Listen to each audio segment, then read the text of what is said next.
Hi, everyone who just entered. So we are looking through some art before we start our Tidal Echoes launch formally. Just some etiquette. So keep yourselves on mute, videos on and sound off if you can. And then as the presenters are presenting, be sure to give them verbal feedback.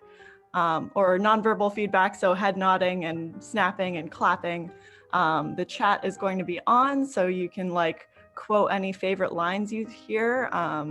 And yeah, we're going to have a Q&A after each presenter. So keep that in mind as we're going through. But yeah.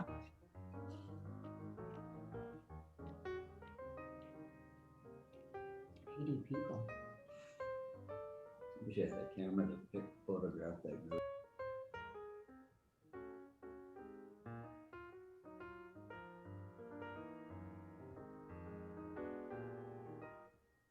Oh, also, if you want to say where you're from in the chat, that would be really cool to see and hear.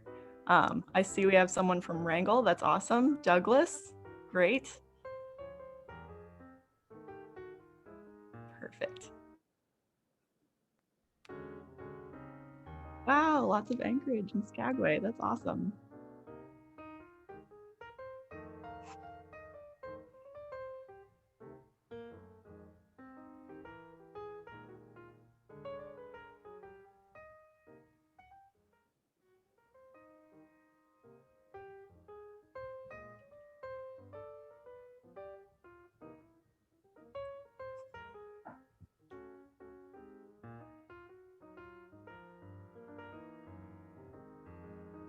Wow, we've got a lot of Juneau in here. That's great. I'm so glad to see that.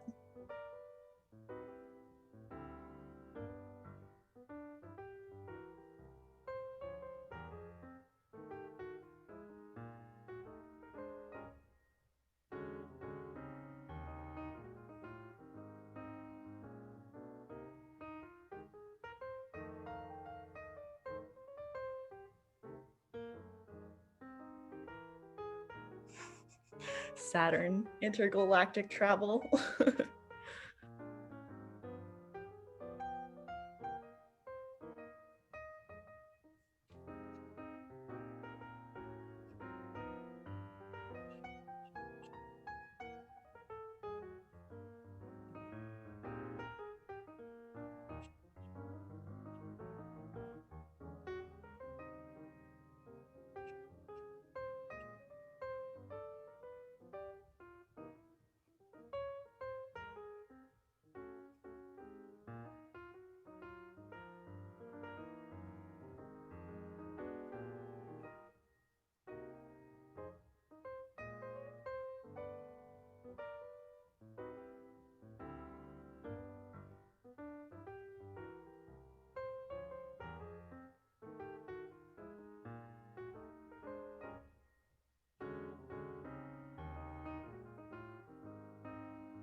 So just a reminder as people are entering, just to have their cameras on and mics off if they can. Your mic should be off as you enter, but just make sure not to turn that on through the course of the launch, unless you have a question during the Q&A session we will have for each of our featured writer and featured artist. Yeah, thank you.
Okay, so I think this is going to be the kind of final house rules before I pass this off to Marin. Just final house rules, just if you could keep yourselves on mute, videos on, mics off. We will have a Q&A session that you can utilize your mics for after each of our presentations. And be sure to give nonverbal feedback to our presenters. So snaps, claps are very much appreciated, head nods. Please use the chat to document any of your favorite lines that you hear. And just so you know, we have a lot of participants, which is great. We might not get to everyone's questions during the Q&A, but we will do our best. So thank you. Okay, thank you, Erika. Well, welcome everyone to the 2021 launch of Tidal Echoes, UAS's premier literary and arts journal. I'm Maren Havig, and I'm the interim provost here at UAS. So thank you for joining us this evening. And while we miss being in person, we are delighted to see so many of you from other communities across Alaska and even across the country joining us. So it is my pleasure to thank and introduce the 3 student editors. These smart and hardworking women have put in together over 450 hours of work towards this year's journal. The senior editor this year was Erika Bergren. Erika is a senior at UAS, majoring in English with an emphasis in creative writing. Additionally, she serves as the vice president of Whoosh Kanadei, the spoken word poetry nonprofit based in Juneau. In her free time, she enjoys hiking with her dog, practicing aerial circus arts, facilitating writing workshops when she can, and creating arts of all kinds. Next, I would like to acknowledge this year's junior editor, Emily Bowman. Emily is a sophomore working towards a BA in English with a minor in creative writing. She's lived in Alaska her entire life and has lived in Juneau for the past 15 years. When she graduates, she hopes to go into editing and publishing children's and young adult novels. She says, being an editor for Tidal Echoes has been a far off dream of mine for a long time. So when I got an email from Emily Wall asking me to apply last summer, I nearly jumped out of my chair with joy. Interning last fall is Anastasia Ericsson. Anastasia is an English literature student finishing up her degree this spring, so congratulations. She grew up in the small town of Tok near the Canadian border before moving to Anchorage with her mother, grandmother, and siblings. Before coming to UAS, Anastasia wasn't quite sure what she wanted to study, but she knew she loved stories and storytelling, so she decided that's what she would pursue. 4 years down the line, she hasn't for a minute regretted her decision. At some point, she wishes to work towards a master's degree, but for now, she plans on returning home to Anchorage and saving up money to move to the East Coast. Thank you again to these wonderful women, Erika, Emily, and Anastasia, for your hard work to make this year's Tidal Echoes a success. Thank you, and I'll turn it back over. Thank you so much, Maren. That was such a warm welcome. Thank you so much.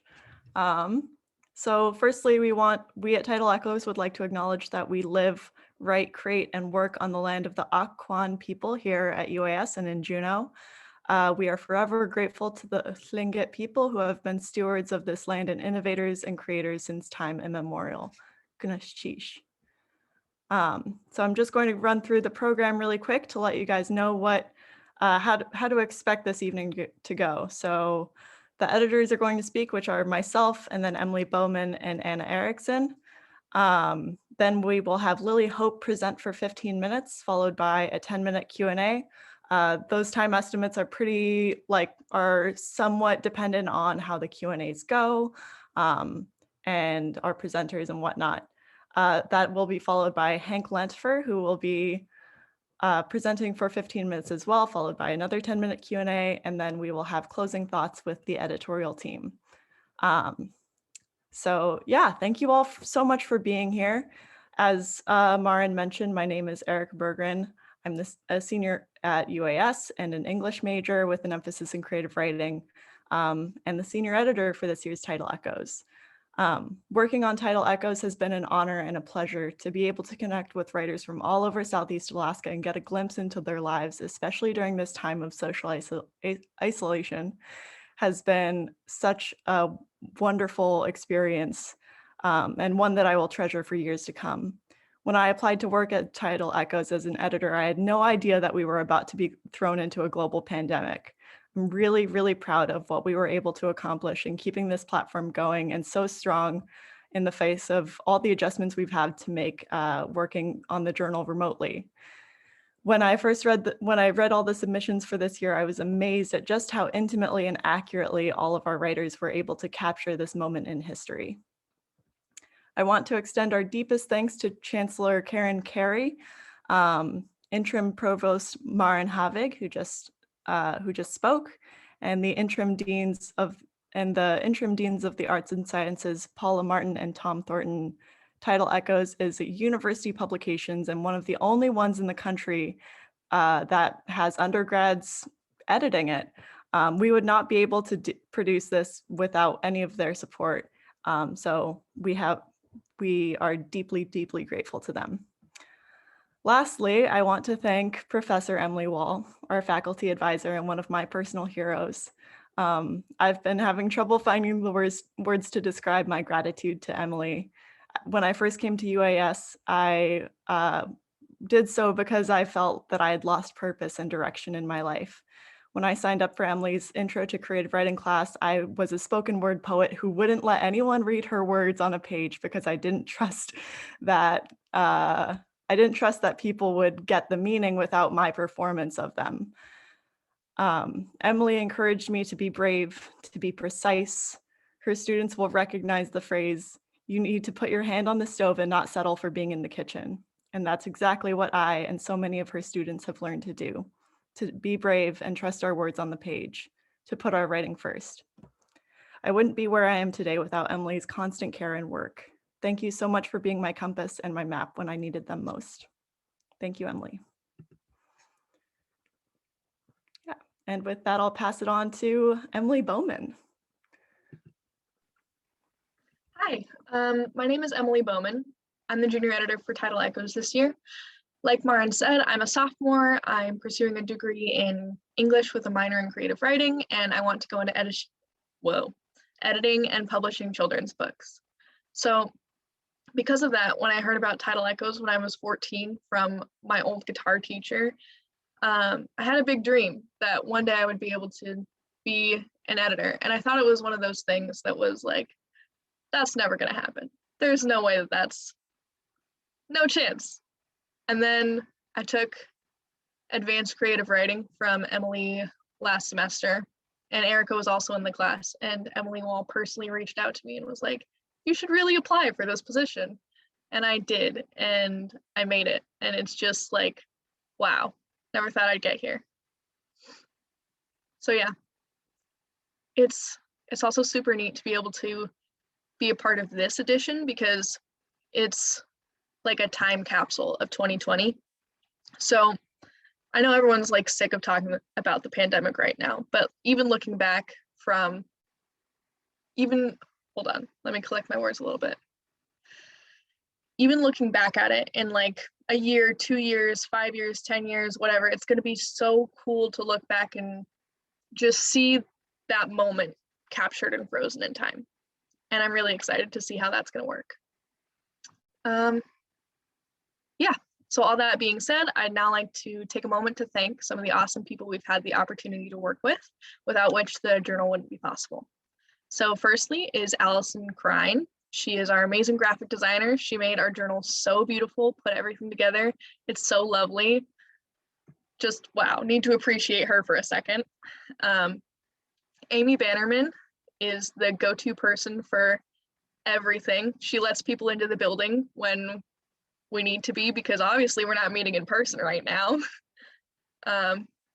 Then Katie Jordan, she's the social media hero. She's been running our campaign, our ad campaign, and yeah, she's just made it so much easier to get the word about the virtual launch out, and we just wanted to say a huge thank you to her. There's also Cody Bennett, who is the whiz of all things technical. I personally am a grandmother when it comes to technology, so it's been great to have Cody helping us out. Also, John Lisinski for being a great resource for us as far as the business side of Tidal Echoes goes, and Jennifer Gross for dealing with the technical side of our publication and making our website. And with that, I'm going to pass it to Anna, I'm sorry. You're fine, Emily. Thank you so much. Well, hi, everyone. Again, thank you so much for being here. I know that we're all screen fatigued, so it's really nice to see everyone here supporting this launch. It's nice to see new faces, familiar faces. For those of you who don't know me, I'm Anna, and I was the fall intern for this year's edition of Tidal Echoes. As the intern, my job was fairly straightforward. I was supposed to encourage folks to submit and moderate submissions as they came in before sending them to our incredible editorial board. I had a blast coming up with new and exciting ways of advertising our journal, especially this year when our online presence mattered the most. In addition to updating our social media, I had the joy of appearing on a few local radio shows and dropping into high school Zoom sessions. If you saw our beautiful submission flyer with artwork from local artist Hollis Kitchen floating around town in the fall, that was about the extent of me leaving my apartment since the start of lockdown, so it was a welcome treat. Getting to know our featured writer and artist was most definitely hands down a highlight of my time with Tidal Echoes. Their work is a wonderful representation of the resilience and strength you will find in the journal, as well as a reminder of the healing power of art. Working on this journal, as Emily and Erika both said, was truly an anchor for me this year as well. I'm sure it will be that way for everyone who reads it too. I was very lucky to have had some of my own poetry in the 2018 publication, so this is a very full circle moment for me. Now more than ever, I really feel the warmth and strength of Southeast, so I'm just so grateful to have been part of such a special year in Tidal Echoes history, and so proud of our team and our submitters for defying all odds and making this journal possible. I want to extend a massive thank you to our board, our Tidal Echoes board, that includes Jonas Lamb, Matt Trafton, Will Elliott, Steve Florian, Rosemary Alexander, Joff Kirsch, Jesse Goodman, Emily Wall, Jeremy Kane, and Liz Zacher. With that, we have an amazing event lined up for you all tonight, so stay tuned. Thank you so much.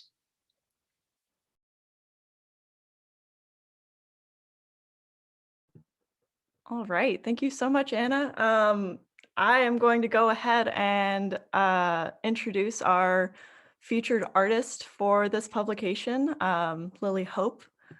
I'm very, very excited that Lily was able to work on the journal this year. And yeah, without further ado, Lily is Tidal Echoes featured artist, Chilcat and Raven's Tail Weaver. You can visit Lily's website and learn about her at lilyhope.com or follow her on Instagram at lilyhopeweaver.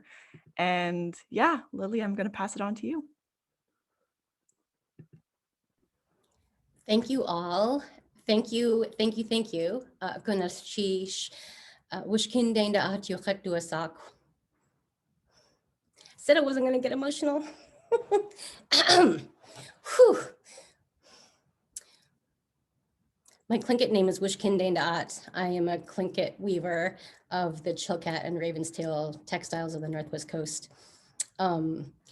I want to lead you to not look at my face, but to look at my work, since that is where we are.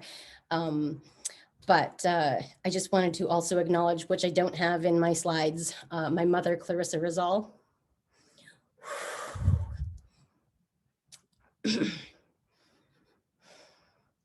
Because we don't know,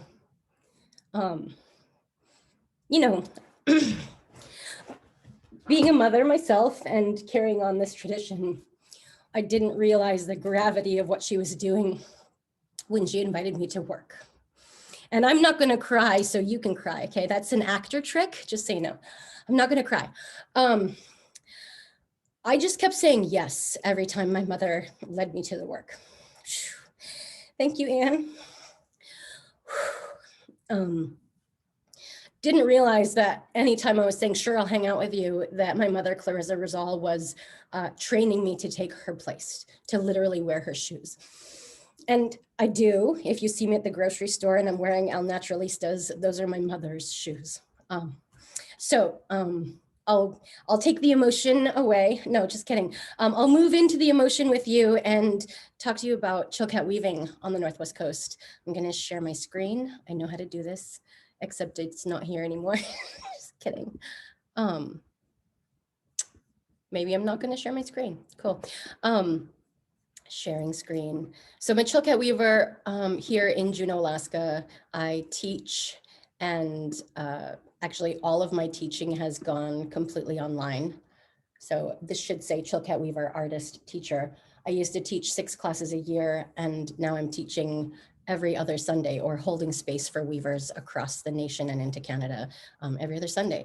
It's been the pick-me-up of the pandemic, and grateful to serve as a weaver, legacy holder, and teacher for these textiles. This is the robe that I finished in 2017, about 6 months after my mother passed away. It is a version of a robe that she wove in 2010, actually, when I started weaving chilkat with her.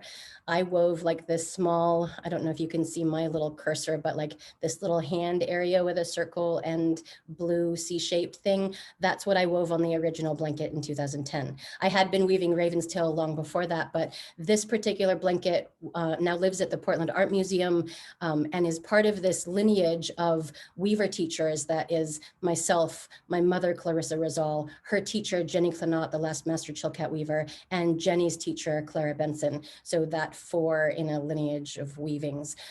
Pretty epic experience to be in a national museum, but also to have that traceable teaching lineage. This is the double raven robe that Ricky Tagaban and I finished last summer. There is a YouTube video if you want to watch the first dance of this event. We were all fully masked. We did it at the SHI Shuka Hit Clan House.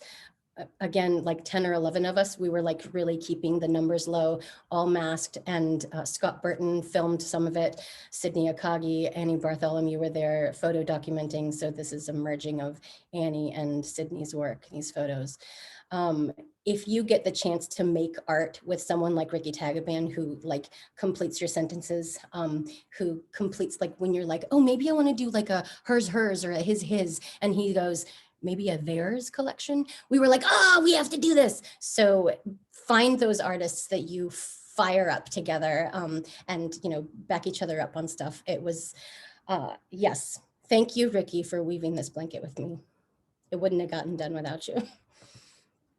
This piece is a hybrid of an old diving whale pattern. It's on the loom right now, and I don't share my work when it's in progress.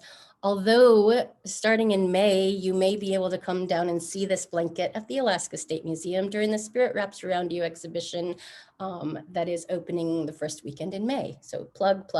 Come see this blanket in progress. This is the Between Worlds blanket, chilkat blanket for a museum in Texas, and the primary lines that you can see with your finger, you can trace along this blanket around all those black primary lines.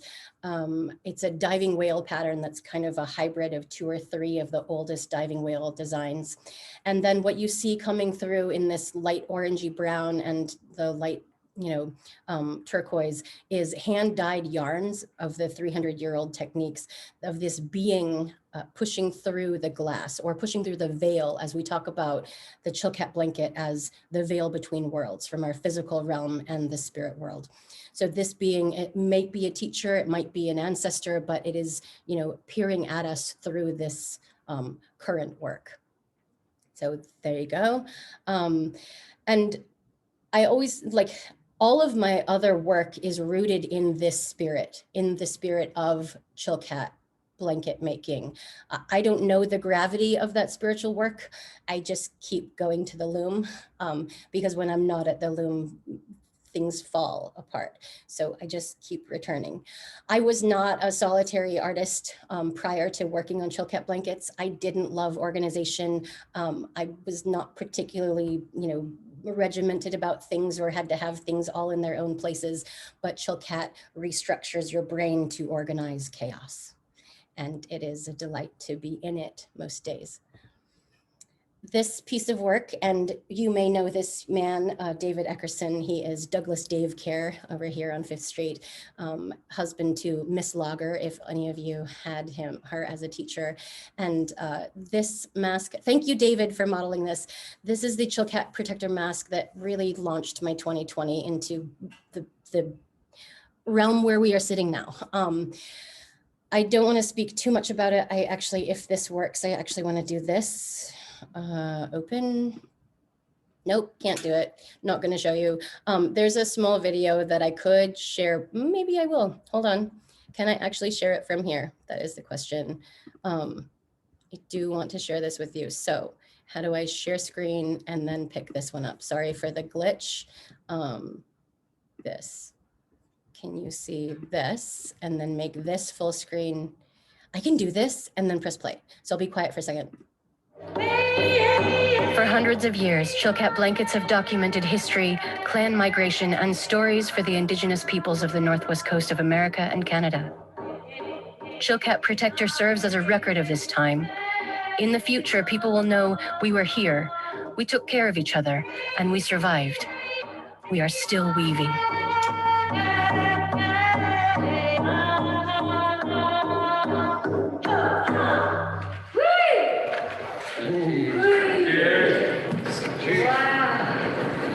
Okay. Thank you for listening.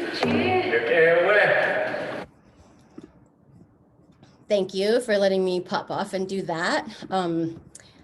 This doesn't actually let me do this. Hold on. Huh. Now I have to come bring you back to my images. But really, this particular mask was put into the first American art magazine for the Heroes, Masked Heroes show. There were like 70 or 80, there were a lot of masks featured for this particular thing. And of course we get to go back through here. It led me down this road of weaving a ton of these masks. They are fine art collector pieces. They are not coronavirus like N95 daily wearers. We did look at maybe printing some on some more affordable pieces that could be worn to the grocery store and things. And we have not found a mask maker who is, good at doing this. So this is, of course, my husband, Ishmael Hope, wearing the All Our Ancestors version. We had to get one with regalia because it's so grounded in who we are as a people from here into future and here into the past. So thanks, Ishmael, for modeling. And Sydney Akagi, my photographer, has really changed the trajectory of my life. And I know that I was also working the whole time, but as an artist, if you get the opportunity to work with an artist, a photographer who sees you and has a vision herself for work, and has an Auntie Deanna who has vision about hanging them in the trees, because at some point we will get to hang up our masks.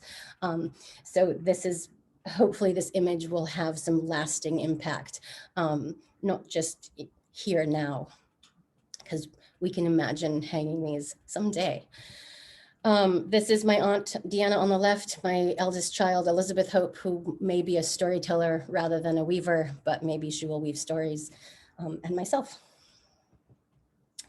And my other work this last year was definitely motivated by political events. This is the Black Lives Matter Allies Armband. You can see some of our famous people of Juneau, Scott Burton and Melissa Griffiths, the stellar cake maker and videographer.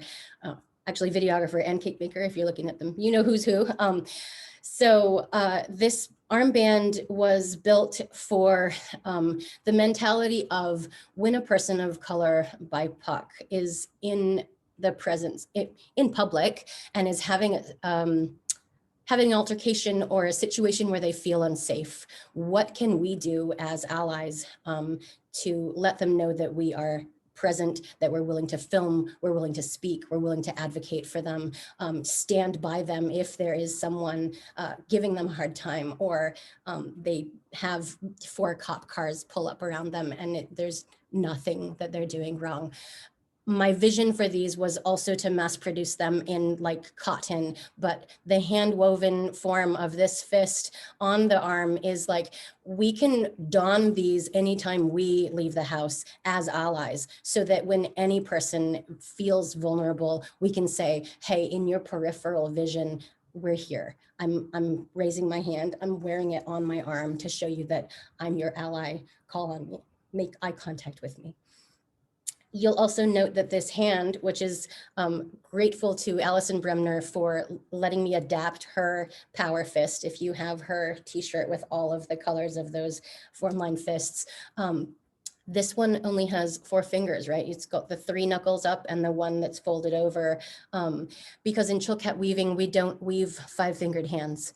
It is in history, when you see a 5-fingered hand, where do you see them? On the cave walls, right? Where the cavemen were. And what is that hand symbolizing? It says, I was here. This human was here. I can etch on the wall. I can stamp my handprint, and I was here for this. Chilkat weaving is enough of a gift that we don't need to place our 5-fingered hand in the work. That 4-fingered hand is enough representation, that our fingers twined this for 500 hours to be able to make this piece, right? So that whole thing. And you get the whole story, yay! It's like educational upon education. Anyway, all the things. This was kind of the end of my year. This was funded by the CBJ Artworks grant, and a triple set of masks of all our ancestors, the transgender pride mask and the LGBTQ plus, all the things, allies mask, the pride mask. These 3 as a set speak to that just a few hundred years ago, our transgender and LGBTQ plus cultural members had value, like a different elevated value in our culture, where they could speak for us, they could hold our stories, they could, hold space and mediate for us. They had skills that we valued. And that has fallen out of practice with colonization. And this is a speaking to a remembering of all of our people have value, and that all of us deserve protection. Ooh, I'm showing you my robe in progress. This will be at the Alaska State Museum, being woven. I have not really touched it in a couple of months, and I can't wait for it to be seen, witnessed by you. Thank you again for having me. I will stop sharing, share. And thanks again for having me and recognizing the work. And yeah, grateful.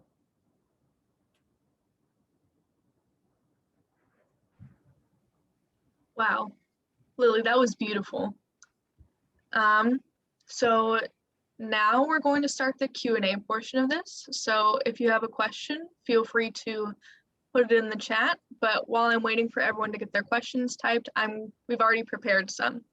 So I'm going to ask you your first question, okay, Lily? Okay, go ahead. All right, hold on, let's see if I can find it.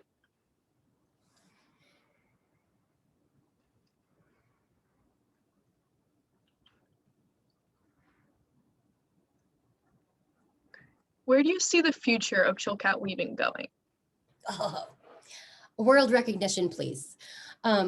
I just keep it in the forefront of my vision board, of my mental, that screen that pops up when you first wake up. I see Chilkat weaving recognized across the world, where when we see a Navajo blanket like the one behind me, we can say, oh, I know where that was made. I know which Native peoples made that. I know that those people are still alive and still weaving. That's incredible. Okay, so it looks like we've got a question from Saul Neely asking you to talk about the back of the weaving. Okay, good question, Saul. The new work, Between Worlds. Thanks, Saul. Nice to see you, hear your voice, Saul, even across the miles. We love you so much. The back of the weaving is really the closest where we get to the spirit realm. You know, the between worlds thing, yes, we work in the veil, but specifically when we go to the backside of the blanket, we are like verging on crossing over, if you will. There's a few different stories, but when my mother passed, I was halfway done with that lineage blanket for the Portland Art Museum. And I went to my loom to start to weave, and I just broke down in tears, and I broke down in tears. And for like a week, I couldn't sit at my loom and weave, just thinking like, how do I do this without her? Right, I was only half done. So I called Ricky Tagaban, who was in Juneau at the time, and he said, you remember when my brother passed away? And I had the same feeling. And you know what you said to me, Lily? You said, go to the back side of the loom. Go be with your brother on the back side of the loom. And I was like, I said that? That's cool. Okay, thanks for remembering. So I went to the back side of my loom the next day, and I put up the little braids on the back of a weaving. And I can't even show you what that looks like, because if you can imagine what crochet, I mean, not crochet, but like cross stitch, where you have all the little teeny tiny pieces after you're done, that happens on the back of a chilkat blanket. And I had to put up all those teeny tiny strands for like 4 days. And at the end of that 4th day, putting up all those ends and feeling like so close to that spirit realm, all I can imagine, and I so love that you remembered this, Saul, or maybe you didn't know, but this like waterfall of emotion and memory, kind of like reliving every single moment with my mother, like crushed through me from my back into the blanket itself, just like, right? So like my physical reaction to this, right? So I'm like, whew. And I was like, oh, we're good. She's not far. Are you joking? And I went to the other side of my blanket and wove and wove and wove, and it got done. So backside of the blanket, woo! Shoo. Thanks, Saul. Can I just say that I loved how you referred to your eldest daughter as being a weaver of words, and I think that she definitely gets that from you. And her awesome husband, her awesome dad, Ishmael. Okay. Lineages of storytellers. All right. Yeah, thanks. It looks like we've also got a question from Deborah O'Gara. Hold on, I moved the chat and everything disappeared. Okay. She wants to know how you get into the style of weaving and how you can get into the spiritual side of it too. Sit with someone who spends a lot of time weaving chilkat blankets. I don't know how else to do it. I mean, obviously go to your loom, any project you're working on, when you approach your weaving loom for the first time that day, before you take the shawl off of your loom, put your hands to the bar that's holding, like the header bar, and say, thank you for this time to weave. Thank you for the ability that my hands can still move and my children are being watched and my cat is not scratching me, and like all the things that have brought you to this moment to be able to weave, and sit in that gratitude for a while. That is the foundational process of connecting to that spirit work, Deborah. But also come hang out with me, sit with me as much as you want, even Zoom, like we can totally like get into the veil together and go deep into the spiritual work. All right, so I think I'm going to take one more question. And I think I'm going to do Dylan Freeman's question. How did you discover that you wanted to be a weaver? I didn't. I didn't discover it. Well, I guess, no. I don't know that there was a specific moment. Oh no, hold on. I should go back. Every single time I said, sure, I'll stir the dye pot. Sure, I'll wind that for you. Let's go harvest bark. Every time I chose to do the thing with my mother, I was choosing that. But deciding to be a weaver, I was in the last class of my master's in teaching at UAS distance. And I knew I had 1 semester of student teaching to graduate, but I was in Colorado and that class happened every time at 9 p.m. instead of 7 p.m. Alaska. It was 7 o'clock Alaska time. So I kept falling asleep instead of being in class because I was pregnant with a 5th child, and my mother had died a month earlier, and I was trying to weave a blanket and all these things, right? So the 3rd time that I missed that class, and I knew that I could only miss one more without dropping the class and not graduating. After that 3rd time, I was like, how do I do this? What am I supposed to do? And I was like, ugh. And I got one of those 2 a.m. wake up things where it was like, maybe you aren't supposed to be a teacher of elementary education. Is that a thing? So I was like, what? And so I stayed awake for a while going, what am I supposed to be teaching if I'm not teaching elementary ed? And the next morning I got a message from the art shops coordinator. Oh my gosh, and her name is escaping me. She worked for the Alaska State Council on the Arts, Saunders McNeil. And I got an email like at 6:30 in the morning. I don't know, it was really early. Opened the email and it said, hey, Lily, we're putting together art shops, these native-led teaching platforms. Is there anything that you would consider teaching? And I got the chills and I was like, I could teach how to weave Chilkat. Like, it would be so fun to teach Chilkat faces. And then I was like, this is the 2 a.m. wake up of I wasn't supposed to be an elementary school teacher at all. So that was the moment where I said, I can teach weaving.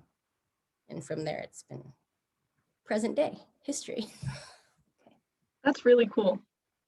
Thank you so much again for sharing with us. It's really awesome to hear about your story and to be able to look at all your beautiful artwork.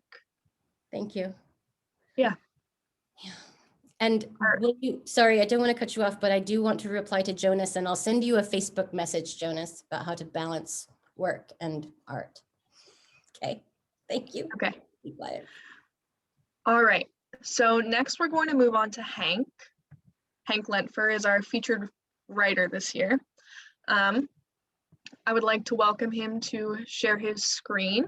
Hank has had work published in Orion, Natural History, and Alaska Magazine. He's also the author of 2 novels, Raven's Witness, The Alaska Life of Richard K. Nelson, and Faith of Cranes, Finding Hope and Family in Alaska, as well as being the co-editor for Arctic Refuge, A Circle of Testimony. Welcome to the stage, Hank.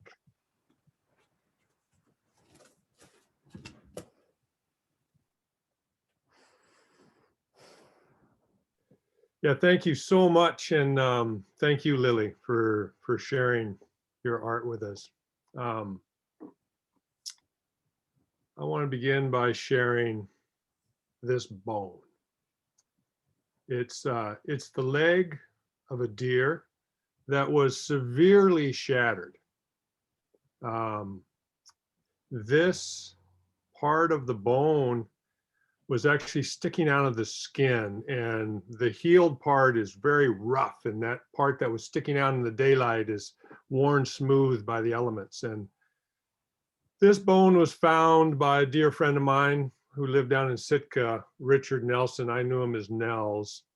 And he found this skeleton in the moss, and he left it there for years, and he'd just go back and visit it and find this bone and dig it back out of the moss. And one day he put it in his pocket and brought it home, and he hung it next to his desk when he was going through a really hard time in his life, and he needed a reminder of the perseverance of life and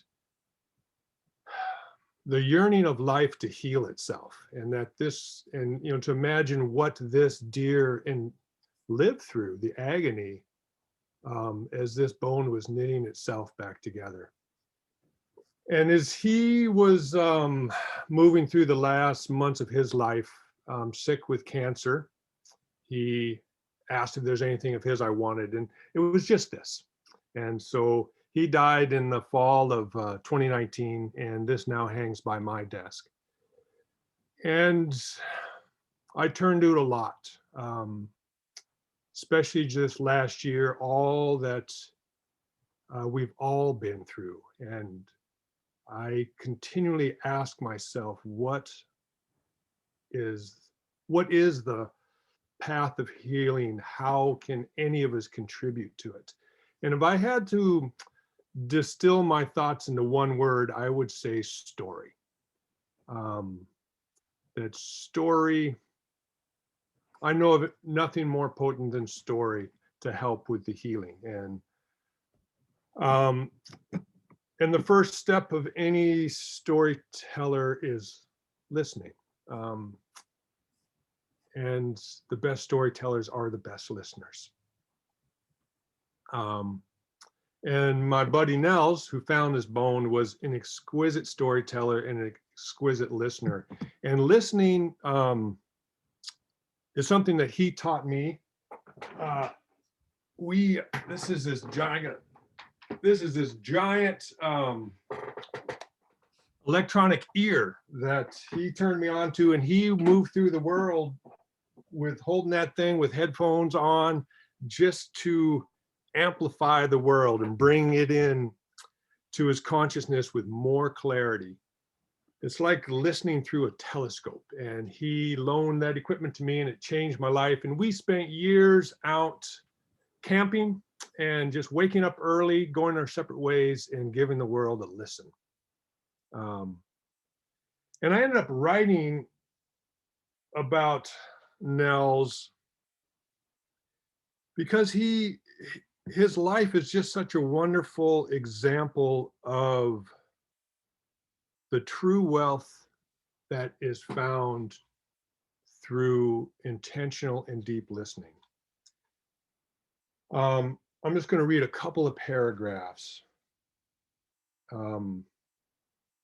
And Richard lived throughout Alaska. He settled in Sitka, and he very intentionally carved a few years of his life to just go into the woods as much as he could. There were no worn paths of prayer that led Richard to the shores of Kruzof Island. He boated across uncharted waters, drawn by the same yearning that compels others to light a candle or reach for a rosary. Richard went to the island seeking a spiritual path and escaping heartbreak.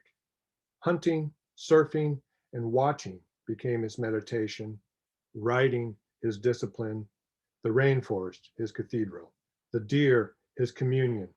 After days, weeks, and months rooted in the unshakable sanity of the senses, Richard was struck by the absurdity of our culture's insistence in dividing the world into separate bits: self, other, male, female, wild, tame, mine, yours, sacred, profane, organic, inorganic, plant, animal, human, made, natural. And this next piece is a quote from his own journal, which I use extensively in my writing. So this is his voice. We fail to recognize such categories are an artifice, and the customs surrounding them are pure invention. Throughout human history, the artifice of boundary has been a locus for conflict, death, and enslavement, ranging from the conflicts among individuals and families to world wars. And in the recent history of our own culture, we have built a new border between humanity and the rest of creation. This may be the most dangerous and threatening boundary of all, and the most artificial. So our world is just awash in stories. Some of them less than helpful. Thanks to capitalism, we are just bombarded with stories that tell us we are just one key product away from being happy. But yesterday, I went for a walk, went for a snowshoe up into the mountains on Saik. And I stopped where there was a couple of ravens that were being really boisterous. They were carrying sticks. They seemed impervious to the snowstorm, and they were just carrying on with their spring energy. And I was so happy just to stop and listen to those birds. And then I came home and I tuned into the second episode of the Storytelling Cafe. And here were two men, Ishmael Hope and Scott Burton, just doing this wonderful thing. They just sat down with intention and courage and creativity and started sharing stories with the world. And then this was delivered to my door. Thank you, Emily. All within 24 hours. And I just feel so rich in story right now. And Lily, you mentioned the regalia for you, points back and forward. And I have no ancestors here. For me, I get that with birds. That I live in Gustavus. I'm fortunate enough that sandhill cranes come through. They're the oldest living species on the continent. So the very first humans that find their way to North America were greeted by that sound. So they very much take me back, and I wonder how these birds, these cranes, as well as us humans, are going to do going forward. So I'm just very, very grateful for all of you who have worked so hard to gather the stories into Tidal Echoes.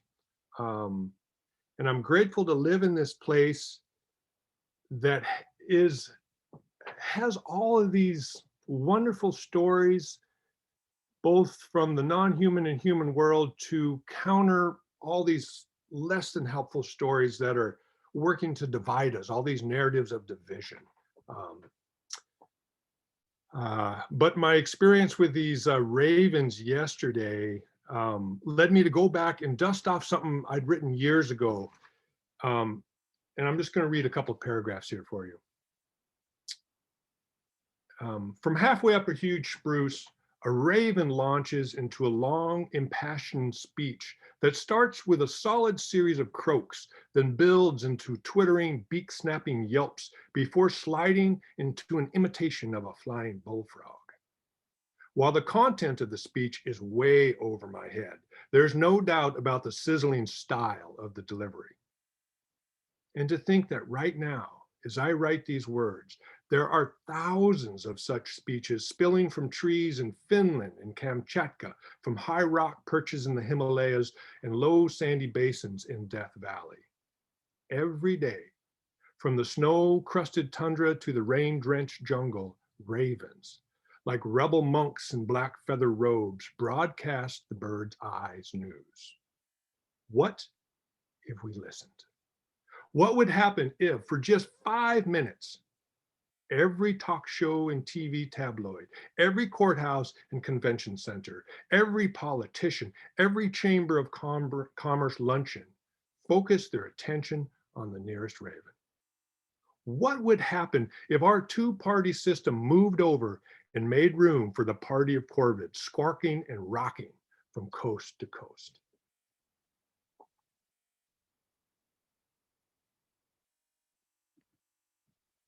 So I am going to be brave like Lily and try this technology thing. And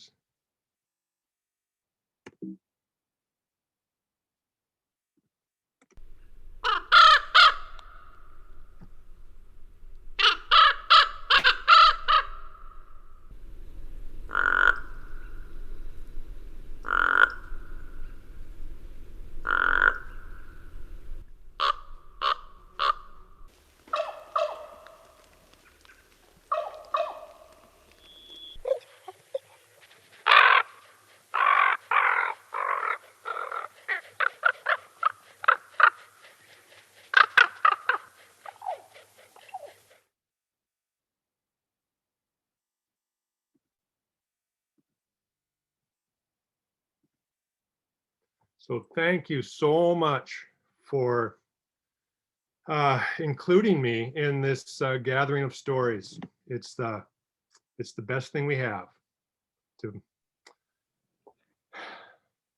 Thank you so much, Hank. That was beautiful. I love that you included ravens so heavily into this talk. Like it's so evocative of Southeast Alaska for me, and I'm sure many people. But you're right, they're all over the place, and they're such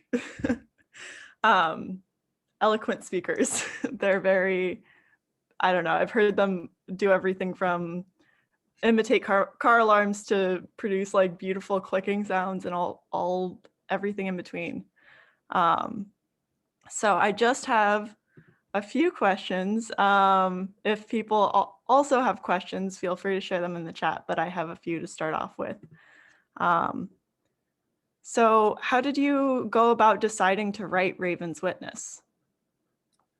I imagine most people here have had the experience of sitting around a campfire, so you can spend 2 hours with somebody around a campfire, and it's the equivalent of maybe 2 months in a different setting.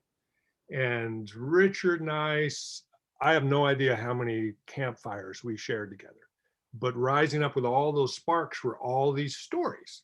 And I kept bugging him, says, you got to write this down. And he said, yeah, I'm done writing. He'd sworn off that craft years before. So I eventually asked him if he was up for having me take a go at it. So it was a collaboration that was really born from Campfire, from this really organic storytelling. Absolutely. That's a great answer. Okay, so I have a question from Ava Brown, who's in Writing 211. How has living in Gustavus, rural Alaska, changed your values?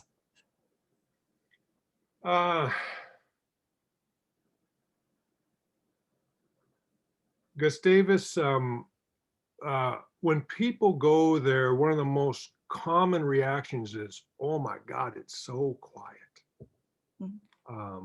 And by quiet, they mean the quieting down of human generated sounds. And of course, nothing here is quiet. It's just it's just more spacious to hear the other voices. So living there, especially in the last decade when I've gotten really obsessed with recording wild sounds, I've come to really feel birds and other critters as real neighbors. And I've even gotten to the point where I can distinguish one robin from another because they actually have accents, just like we all do, that you know, our ears are so good that you can pick up your phone or you can call somebody and they say hello, and if it's somebody you know, in those 2 syllables, you know who it is, you know how they're feeling, you know all this information. Well, our ears can do that for birds as well. So you know, there'll be a robin that sings a little bit differently than the one in a territory over there, and it comes back and sings. I go, it made it, you know, and it made the journey. And it's one of these years it's not going to make it, but it's just enriched my experience of stepping out my door because I've learned to listen better to my neighbors. Absolutely. Yeah, that's a really important skill, I think, to hone for sure. Let's see. I have a question from Alexander Sobolev. How did you get to the point of deciding what emotions to put in your writing when it came to writing about the Raven? Again, I think through listening. They, you know, they're a huge voice in this country, and yeah, I'm just listening. You know, my library of recordings runs very deep in the corvid category, especially ravens. Mm-hmm. Absolutely. Okay, I have one more question for you, and then I think we're gonna close it off. Let's see. So how did biography writing come naturally to you? Do you feel like that was something that you really came to quite like, yeah, organically, or was it mostly just your relationship to Richard Nelson that fostered that? Yeah, it's the latter.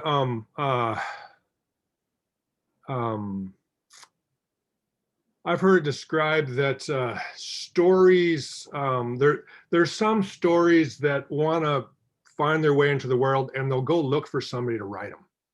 And they might bang on somebody's door, and if that door is not open, they'll go bang on somebody else's until that story finds its way. And this story, just because of the character of my friendship with Richard, just felt like it just presented, it dropped in its lap. You know, it took me years to complete it, but yeah, it's just the story that was obvious to attend to. That was given to me. Yeah, absolutely. Well, thank you so much for sharing your work, and I'm so pleased that it is in Tidal Echoes and that you're our featured writer this year. So much of your work is so poignant, and yeah, thank you so much. Oh, you are so welcome. So thank you all so much for working so hard at this. This is just a fantastic collection. So congratulations, you all. Thank you. Yeah, so Emily, Bowman, Anna, do we have any closing thoughts from you two, or?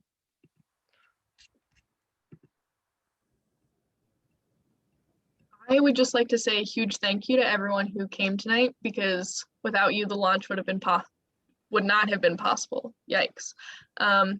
And also, whoa, I stopped speaking for a minute and I forgot how. Another super big thank you to everyone who submitted to this year's Tidal Echoes and made it so that we were able to put out a journal this year. I also just want to point out that Lily dropped her link tree, which is just like a collection of links for her website and probably her Patreon and other things in the chat. So if people want to follow Lily, feel free to, yeah, click on that or type it in, copy paste, whatever you want to do. Yeah. Anna? Yeah, I just want to say thank you to everyone again for taking time out of your days for showing up, out of your day for showing up. And I just put in the chat, we want to encourage you guys all to submit again next year. The deadline is always December 1st. So we'd love to hear from you guys again. Yeah, absolutely. I also want to thank our contributors. So everyone who submitted to Tidal Echoes, everyone who's either in the journal or was in our first submissions list that we went through. We got a lot of really high caliber work. And I'm very, very pleased with how the journal turned out. It's like, it was funny, like ordering all the pieces in the correct order for the journal, because I was like, oh, then there's this one, and then it's gonna go to this one. And it was like a whole process of just excitement the entire time. And I'm really, really pleased that everyone was able to make it tonight. Yeah, it makes my heart swell. So yeah, yeah. Mhm. But yeah, thank you all so much. Yeah, and with that, I think we'll sign off. Thank you so much for being here, and yeah, I hope that you all find Tidal Echoes out in the world. It's at Kindred Post, Hearthside Books, Alaska Robotics. Let's see, and obviously at the Jack, and you can order it online at the Jack website. So that's the Juneau Arts and Humanities Council online store. And yeah, I hope that it also has free shipping within Juneau, and shipping, it's like $5 plus shipping, applied shipping for anywhere else. But yeah, also Parasnus Books. There's a few, and Anna posted where to buy it in the chat as well. So yeah, I think that's everything. Thank you so much, guys.